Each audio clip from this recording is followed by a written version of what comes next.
Well, welcome back Wow, to the Perception Evolution Project podcast. almost forgot what your own podcast was Yeah, called. no, it's so just a little introduction. Tyson over here is going to be on the show today to talk a little bit about his experience in the trades. I'll let him formally introduce himself, but we are going live, which we don't do very often. So the phone is turned the other direction. I can't see any comments that come up. So if you are commenting, which you're probably not, I don't know a whole lot of people. Makes two of us. Yeah, but if you are, then thanks. But I won't see it. Anyway, let's get on with it. Tyson, why don't you introduce yourself? Tell us a little bit about you, where you're from, what you do, and all of that good stuff. Yeah, Tyson Riggs. I was born and raised here in Arizona. Actually, born in Chandler. So, my trade is in the heavy equipment industry. I'm a field service mechanic. So I'm essentially a glorified babysitter to a bunch of yellow iron that breaks down all day, every day. I've been doing it maybe 13, 14 years. Wow. Took a little bit of a break here and there.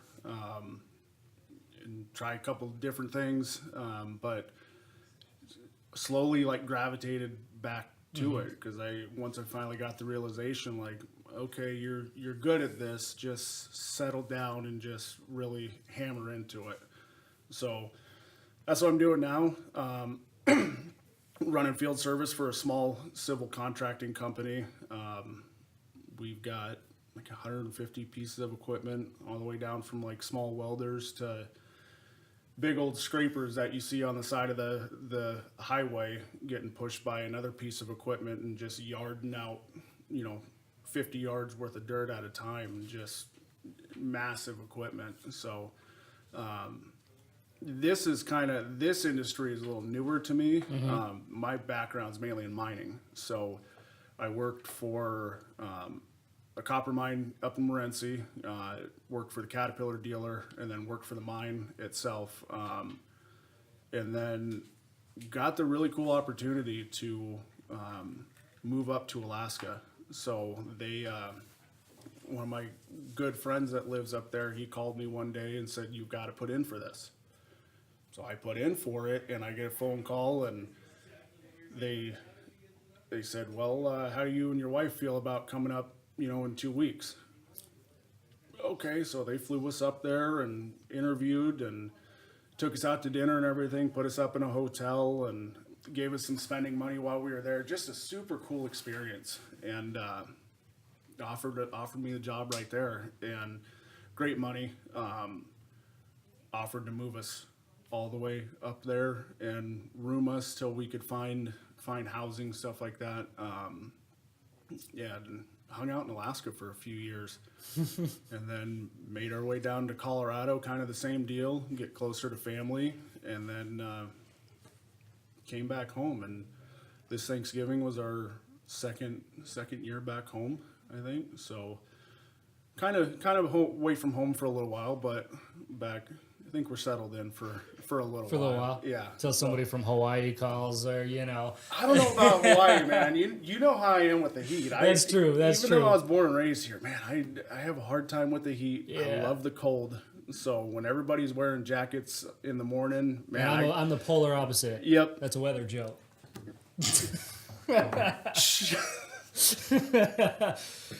Cool. I want to stop you there for a second. Okay. Because I want to pick out a couple of things that you said. Okay.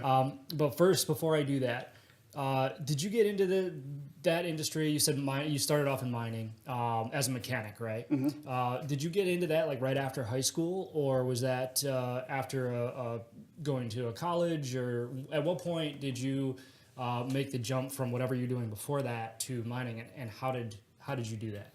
So I never really had a solid direction when I was in grade school, when I was in junior high school. I never had any direction except I wanted to be a race car driver. I grew up driving race cars.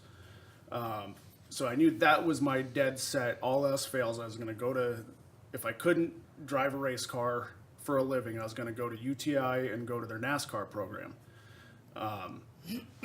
That didn't pan out. I found out one day at 17 years old I was going to be a father. So it was kind of time to redirect opportunities and directions and kind of go from there. So my dad got me like a starting out position, just a lube, oil change, filters, stuff like that. And does he do the same thing? No, at that time he was a safety and transportation supervisor. He's always ran heavy equipment. He's the guy that loads the concrete trucks that you see running down the road. So he ended up getting me a position there as basically a lube tech. And I worked there for a little while, and I had a bad injury. That's where I first blew my knee out. And we ended up getting a phone call from the cat dealer here, because I put in for it. I put in on the internet just for a Caterpillar technician. I'm like, man, that's cool. I always drive by the cat dealership ever since I was a little kid. Same thing. Why not? Let's give it a shot. So got the phone call and went and interviewed. Strangest interview I'd ever had. It wasn't really an interview. It was almost like an aptitude test. And they had this can of shit and this diagram. And at that point in time, I had really no clue what a diagram was. And it was, okay, you had 5 minutes to take all of this stuff and make it look like this picture. And then if you could do that, then they'd actually interview you. And I got the job right there on the spot. And then the only real formal training I had, it was an 8 or 12 week crash course in everything Caterpillar at the cat dealer. And then from there on out, it was the last couple weeks you got to pick where you wanted to go. Did you want to go rebuild engines? Did you want to go rebuild components? And I saw the mining aspect. Like I saw the mining opportunity and the figures there. So at 18 years old, I saw I can go to the shop and rebuild engines for $12 an hour, or I can go to the mine and make $21 an hour. At 18 years old. At 18 years old. And I could work 7 days on and have 7 days off. I'm like, that's a no-brainer. I got to go do that. So did that, and that's really where I started in the heavy equipment side of it, and especially the mining side of it. You know, the economy took a turn and dived down, and I got laid off and did odds and ends stuff, and like I said earlier, just gravitated back to it. And then ended up going to the same mine, actually working for the mine. And that's where I kind of figured out, okay, I might as well just give everything into it, give my all, and really learn this profession. Because how cool, I mean, for being 19, 20 years old at that time, how many people do you know that can say they work on stuff that's taller than the house you live in? Even a 2-story house, I mean, the tires are 15 feet tall. So I was real proud of that, like to be able to tell people that. Mm-hmm. So that's kind of where I really started to dig down and just go that direction, you know, get the tooling and stuff like that. Yeah. And end up $20,000, $30,000, $40,000 into tools and all that good stuff. But it's been fun. The real, like, you know, icing on the cake was getting to go to Alaska and do the same thing. Get to work on pieces of equipment that are in the middle of a part of a mine, the mine that hasn't been dug out yet. Yeah. You see moose running around, and you know, you see all the different animals just playing around. So it was just such a neat experience to be up there. Colorado was the same thing. I did the same thing in Colorado, did mining up there. And then, like I said, when we made our way home, I knew I didn't want to go back to the mine here. I didn't want to. One thing that my wife and I talked about, she said, if we go back to Arizona, I want you to get out of mining because it's stressful. It's a lot on the body. It's a lot on the brain. And we just so I made her a deal, and I said, okay, I'll find something different. And so that's when I came back home, I really started to make the transition from mining to construction. And that's a whole different beast. It's all the same nuts, bolts, and same color iron. Yeah. But it's just, It's a different animal. it's a different animal. It's a different beast. I mean, I didn't know what I was going into when I started to do that. So, But that's good, and that kind of brings us full circle to the end of your first story there. So before we get into the construction aspect of it, the takeaways from this are a couple of things to me. The first being that right out of high school, you were able to find a job paying more than average, what I would call average. Right. And so you didn't go to college, right? No. Okay. Neither did I. And you know what? I that's part of what I talk about is that I understand college. I understand people going to college. I understand that certain people that want to do certain things have to go to college to Right. ensure success. But I also understand that people define success in different ways. And the measure of success should not be if one graduates from college or if they don't. It should be, are they happy with what they're doing? Are they living their own definition of success? Exactly. You know what I mean? And so, and especially at that age too, if you're unsure about college and you decide to go there anyway because that's what society pushes you to do, not only are you still unsure if you should be there, but you're also racking up loads and loads of debt while you do it. Yes. Whereas opposed to getting into a trade like you did, by the time you were 21 years old, how much money, and you don't have to answer this is rhetorical, Right. but how much money would you have made doing what you decided to do versus how much money would you have spent going to college doing something that you weren't sure if you wanted to do? Right. You know what I mean? And so that's a big takeaway from what you said. Also, the traveling. It brought you to Alaska. Mm-hmm. I mean, that's pretty incredible, especially in a generation that values experiences. A lot of times over income and any other form of success, if you will. So what you were able to do from being a lube tech to working at CAT and then getting into mining, that took you to Alaska. Let me ask you a question. You don't have to get specific, but was the money in Alaska better than the money you were making here, or did you take less money to go to Alaska? Oh, absolutely. The money in Alaska there's so much to be made. And if you don't know how to make it in Alaska, and not make it like all around. If you don't know how to make a good living with the infinite opportunities that are available there, you're doing something wrong.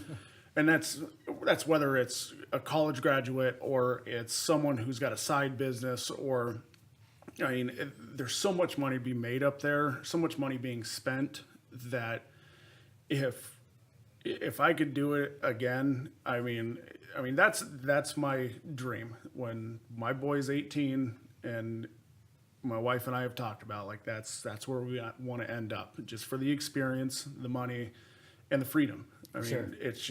it's a night and day difference than down here. Okay. Well, and that's awesome, because what I'm hearing is not only did you have the opportunity to travel where you wanted to travel to, because I mean I've never been to Alaska, but I heard it's absolutely beautiful, and just great, especially for someone who likes the fucking cold, but which is not me, but I do understand the appeal of it. So not only did you get to do that for a good amount of time, but you got to a pay increase while doing it. There's not a lot of professions that will allow both of those things. And, Right. And really, so one of the things that I always say that the trades can offer is, a unique definition of success. There are so many different doors and avenues that can be walked through by starting in a trade. You could shift trades. You could, go into different aspects of trades. I mean, Jake over there playing on his phone with his headphones on used to be a sprinkler fitter. Now he runs my my sales and marketing division, and he's in skinny jeans every day, which I also don't agree with. Yeah. But But my point is that, the opportunity that is there, not only is it not known, it's never communicated. Exactly. It really isn't. Like, I didn't know what a trade was in high school. I had no idea. I didn't get into the trades after high school. I went off to Hollywood to be a stuntman, which I guess you could consider a trade. With a wicked commercial, though. Yeah, a couple of them. But another chat for another day. No, but you know what? I mean, that just goes to show, if I would have known the opportunities that were available, if somebody would have sat me down, talked to me, and said, hey, this is what you could do, man, I would have given it some serious thought. Right. Because I hated school. In high school, I was not the school. I slept in class when I went. And, it wasn't for me. It just didn't fit my personality. I knew I wanted to be successful, but I didn't know what was going to bring me there. My whole family was in the stunt business, as you know. So, Right. That's what I went to pursue. But then, once I made the decision to come out and start working with my dad, not knowing what the hell he actually did for a living, and then finding out quickly what Right. that was all about, I immediately was able to see the opportunity. And I was like, why didn't anybody tell me? And so that's part of what I'm trying to do here is get people to realize what can come from it. You know what I mean? So with that being said, let's circle back. You came back, you went to Colorado, and then you, which is traveling again. I heard Colorado is also beautiful. But then you came back here and got out of the mining field and went into construction. Right. So tell me a little bit about that transition. I imagine without having any experience in construction, you probably had to take a pay cut at that point. Well, that's the thing about when you leave mining, you're always going to take a pay cut. And that, Okay, before we go into that, real quick, and don't tell me what you made or anything, but what's a typical salary for somebody in the mining industry like that? So people out there kind of know what we're talking about when we say, there's a lot of money to be made. So when I was in Alaska, my salary was, I was just saying my salary in Alaska was 6 figures plus. Okay, that's all you need to say. And that was very little overtime. Colorado, not quite there. And that was with some overtime. Again, that's with no schooling, though. That's it. That's no formal education. That is literally coming up in the trades, putting in the work, putting in the effort, and just literally throwing yourself into it and trying to be the best at something that you didn't need a college education for. And like you said before we get into the construction side of it, that you hit on the college side. I don't knock anybody for going to school. Right. If we got to have people that go to school, you got to go to be a lawyer. You got to go to be a doctor. Yep. That being said, I already knew early in life that's not me. That's not the kind of personality I have. That's not the person I am. So I didn't know what college was for me, but I knew what I was good at. I was good at rebuilding motors. I was good at putting together a torn up race car. So I thought, let's try that route. Still not even knowing if that's what I wanted to do. But I think people have this perception that I've got to get out of high school. I've got to go do a minimum of 4 years. Then I've got to pay fucking $50, $60, $100,000+ worth of debt off. And then I get to start living. No, that's not the way it has to be. That, like, at the end of the day, everybody needs a mechanic. Everybody needs someone to keep their house, their restaurant, their food cold or hot. Like, even if I can't work on heavy equipment tomorrow because the industry just dive bombs, I can still go change somebody's oil. It may not be for what I'm wanting to make, but I can still do it. Yeah. And I think that's the hardest part to break with what our industry offers is you see when you think about a mechanic, they're the dirty, angry, toothless, like rubber skinned guy that just, I don't want to be that. Right.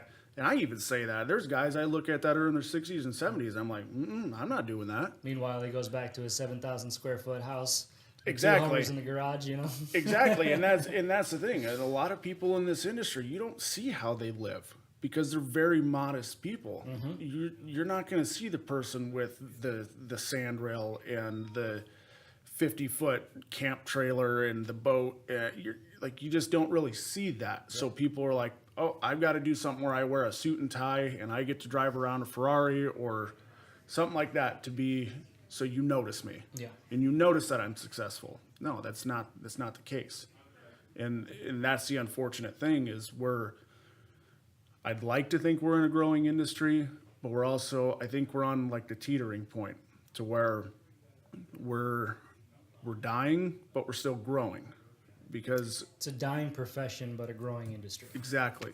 And listening to when you and Mike had that conversation, one of the things that really stuck with me is now experience pays. And that's huge. And these guys are running out of life. These guys are running dry.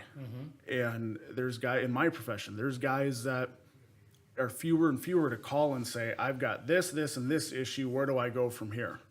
I've got a handful of those guys. 10 years ago, I could call 30 people on my phone and say, what do I do? Right. And they could one of them could give me an answer of where to look to diagnose an issue. It's not turned that way because at the end of the day, it's easier to get a freaking 2-4 year arts degree and go sit in the call center and I guess wear a button-up shirt and a tie all day. That perception is easier than, I guess, getting out there and busting your ass. It's almost a complacency at this point because everyone is being pushed and driven towards somebody else's definition of success.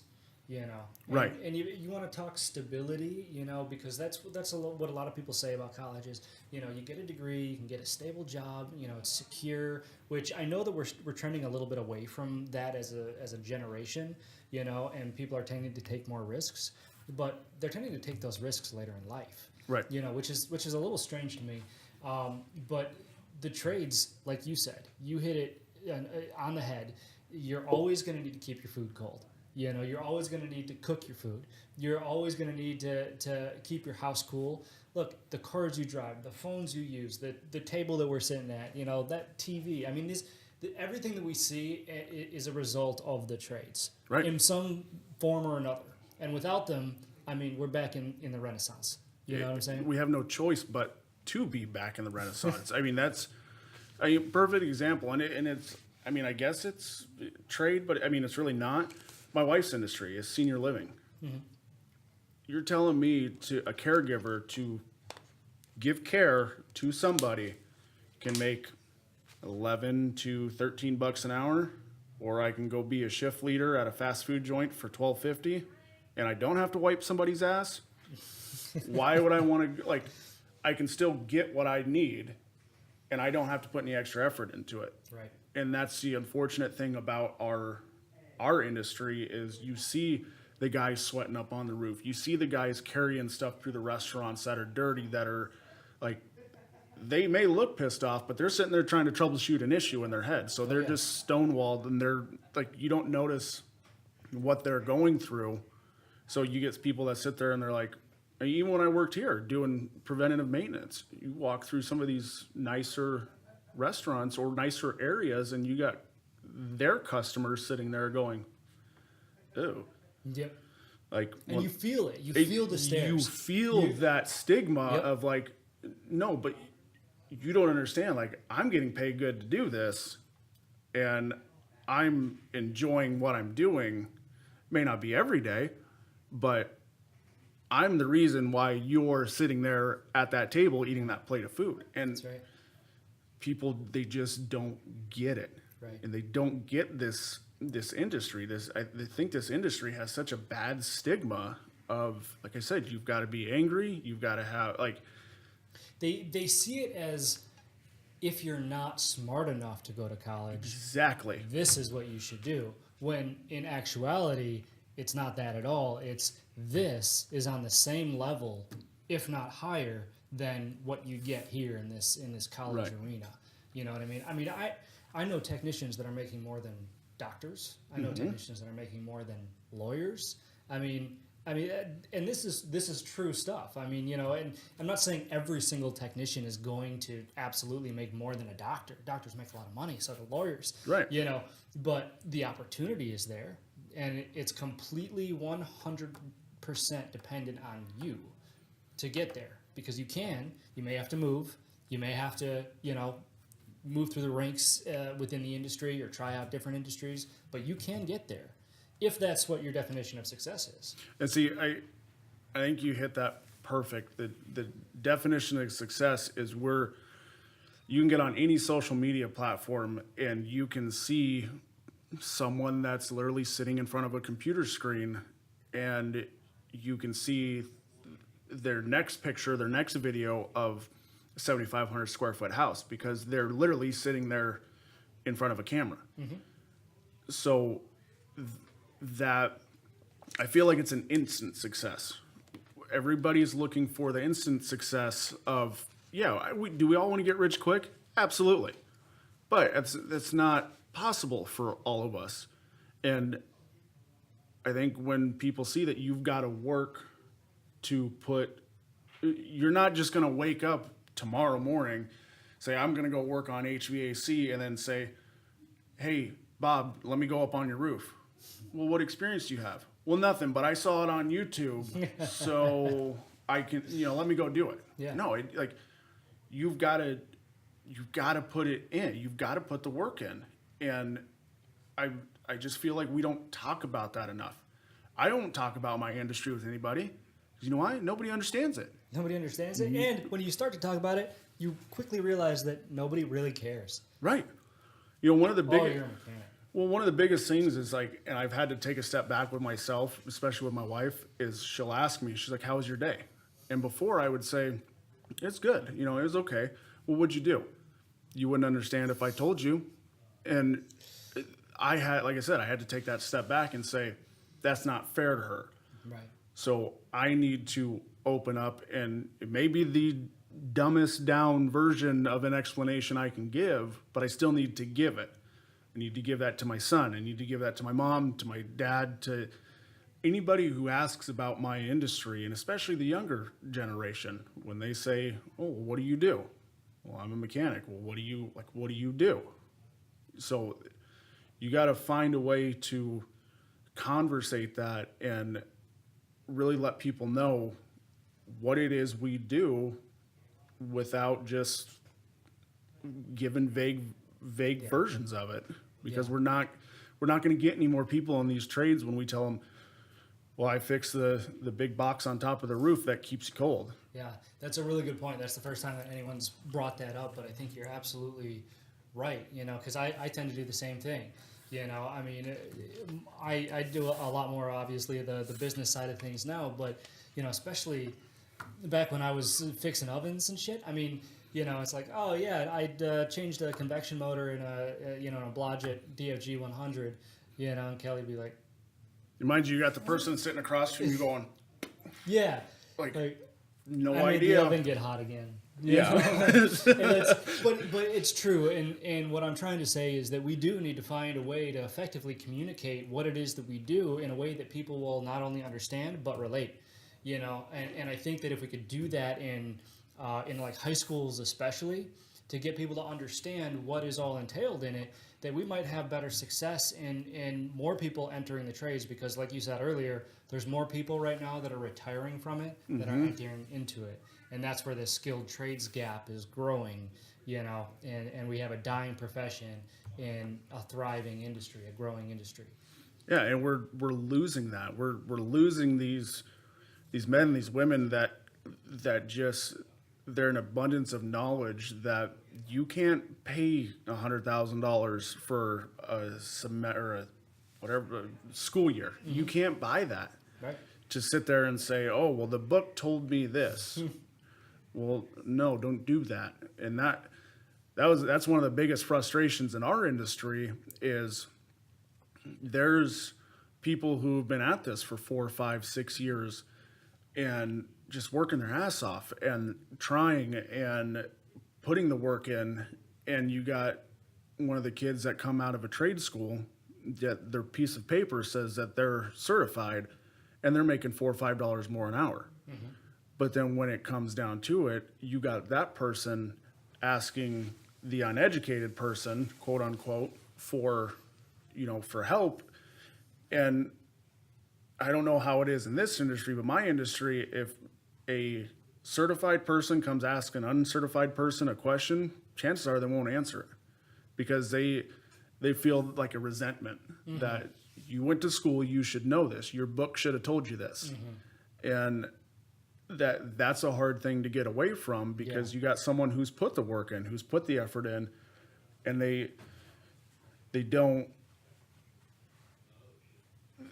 feel it's fair that someone that just did a 8 or 12 month crash course in diesel repair is making more money than them because this piece of paper said that it is. But that's not true for all industry. I know people that are sitting in a call center with a bachelor's degree in business and stuff like that I make twice the money that they do. Yeah. And so it's absolutely. And you know what? And that's a personal aspect of it too that I think we do need to get away from, because I understand where it comes from. Somebody who put in that work and that effort, and they started at a certain point, they worked their way to it.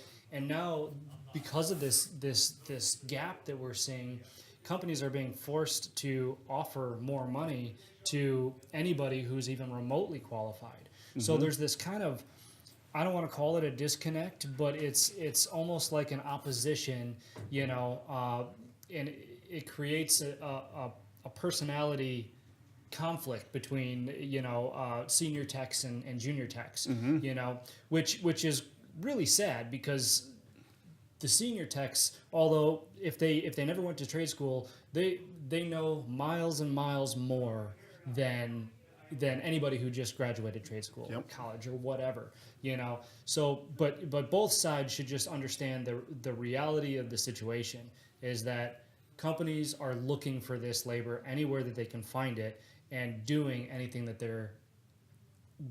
they can to capture it. And we need the senior techs to, really help mold and shape, and that may mean, believe me, I mean, you've worked here, you've worked in your industry. It's not easy. And you know what? I feel like anybody who does go into a trade, they should get the full treatment. And you know what I mean by full treatment is, there's a hazing of some kind, but it's more of a preparation, really, because this is, it's not an easy industry, and none of it is, and it will never be. There's perks, there's obvious perks that I talk about all the time, and those perks will always outweigh how hard it can be, if you devote yourself and if you have that mindset. right. But that's the way, in my eyes, that it should be. It should be an overall realization of where we're at as an industry and an attempt to fix it. Because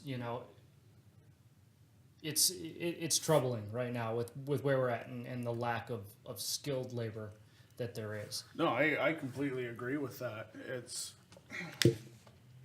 And again, I think a lot of it goes back to we don't give enough information, even when it's not asked of us. We answer the direct questions that we're asked, and we don't go above and beyond. And I'm just as guilty of that in my industry. And the best thing I could have done is a couple of years ago, on a Saturday, I took my son to work with me, and I woke him up at 4 o'clock in the morning. I said, "Get your ass ready. We're going to work." Why? Well, we're going to go do some welding. Kid's never welded before in his life, and I had him weld up a whole bucket, and he did great, and he loves it.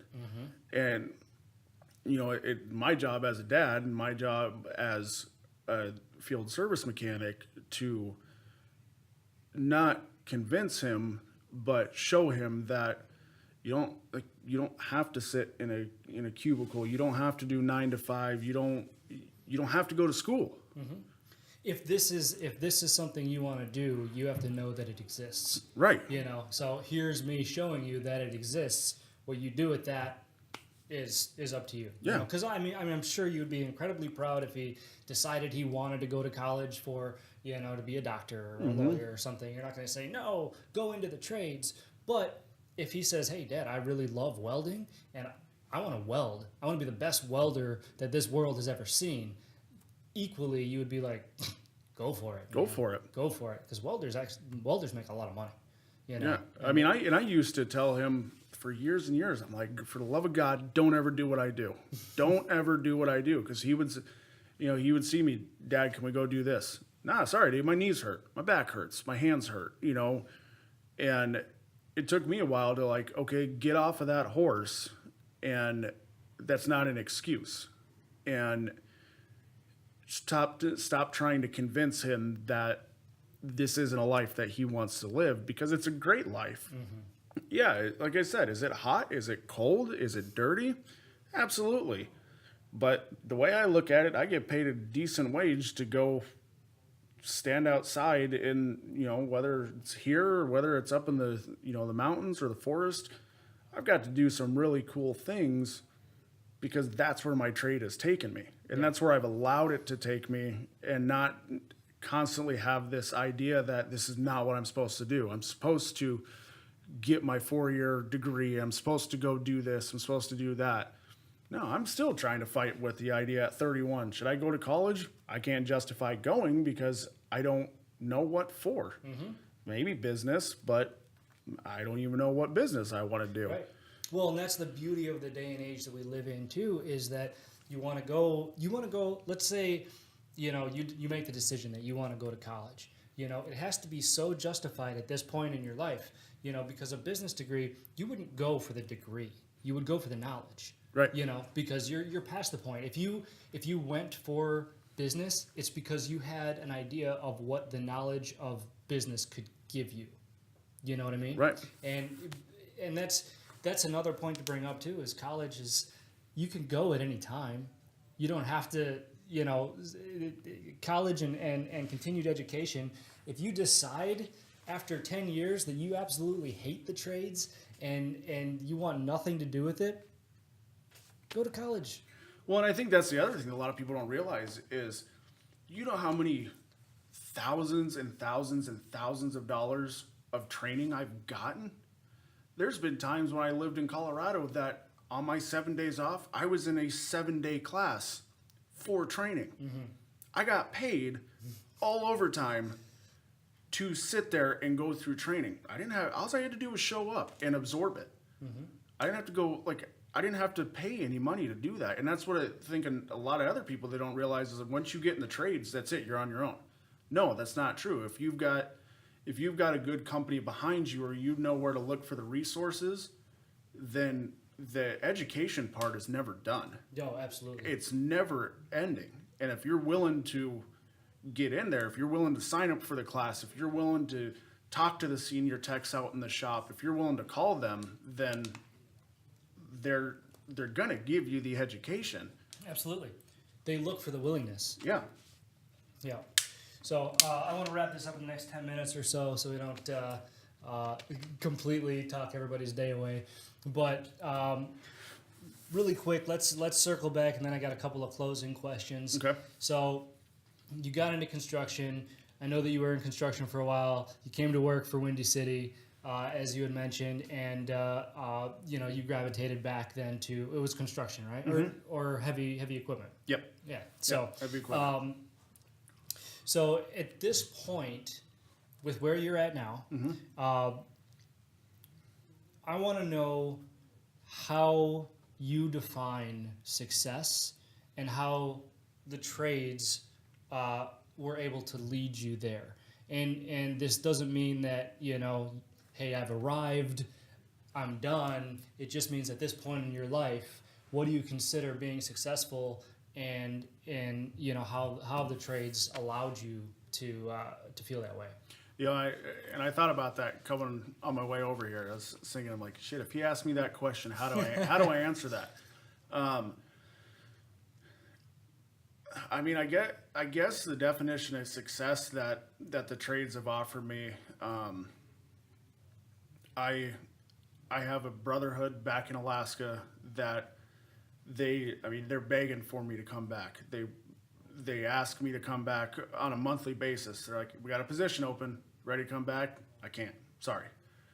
So success in friendships, obviously monetary has been nice too, but I mean, I define the success that the trades have given me as I've just been allowed to be me, and nothing extravagant, nothing bottom of the barrel, but I get to come home with my wife, I get to take her out to dinner, I get to take my kid out to dinner, I get to play with my dogs, I get to go to the gym.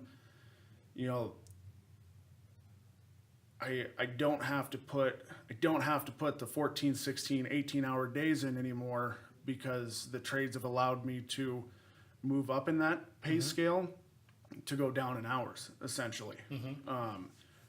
That's not always the case. That some days require the heavy hitting hours, and I'm there to do it if need be. But friendships, I mean, the friendships that I've gained along the way of being here, the knowledge too that no one can ever take. If it goes south tomorrow, I can put tools in the bed of my pickup truck and go sell myself on the corner. I'm willing to bet that anybody in the trades would be the only people left after the zombie apocalypse. Yeah. Life skills that you learn in this industry. Someone's got to clean a rifle. That's right. Someone's got to restring a bow. I mean, That's right. But I like what you said, because you are the first one to say that. The trades allowed me to be me. Yep. And that is such a great definition, because in the trades, it is very much about what you know, not what you look like, not who you are, not what gender you are. There's females in the trade. I talk about this a lot. There's women in the trades, in the HVAC industry, cooking equipment industry. Nobody thinks about it because it's male dominated. The trades are male dominated, but women could be equally successful. And again, it all boils down to what you can do, not what you look like, or you don't have to put on a show or a mask. And, right. It is 100%. I mean, look at you, man. You're tatted up. That never hindered your job opportunities. Not in the trades. No, I'm tatted up. My hands are not destroyed, but they're calloused, and I got oil and grease under my fingernails. I mean, that's normal for me. Yeah. And I hate that the fact that everybody says that success is a certain type of thing. Yeah. And what people don't understand is that the trades don't, like you said, they don't give a shit who or what you are. That HVAC unit on the roof doesn't care who you are. That piece of equipment that's coming at me because the brakes let go, it doesn't care who I am. You just got to know, be willing to put in the effort. Yeah. That's what people don't realize. Just put in the effort, and everything else will fall into place if you're willing to work for it. Yep. And it can take you anywhere you want to go. It can, and it has. Arizona, Colorado, Alaska. I mean, and back to Alaska one day. Yep. So that's. I mean, I don't know what else to say about it. It's a great opportunity. Good. Well, then, if you don't know what else to say, I think it's a good stopping point. I think I've said about all my speaking for the next week and a half. Yeah, right. But we'll definitely do this again. I've got different topics and stuff like that we talk about. This one is I'm dubbing it basically the Blue is the New White series. Under the Perception Evolution Project. So. Talking about what the trades can offer. But yeah, I think it's great. Get other people in here that have stuff to do with our industry that don't. Get people's outside opinion of us. I'm hoping to do that too. That should be interesting. Because that's a great, what do we do? What do we not do? Yep. I'm hoping to get some maybe student counselors in here. Maybe my old student counselor. Like, hey, you told me that if I didn't go to college, I was throwing my life away. What about now? Yeah. How are we looking now, counselor? Yeah.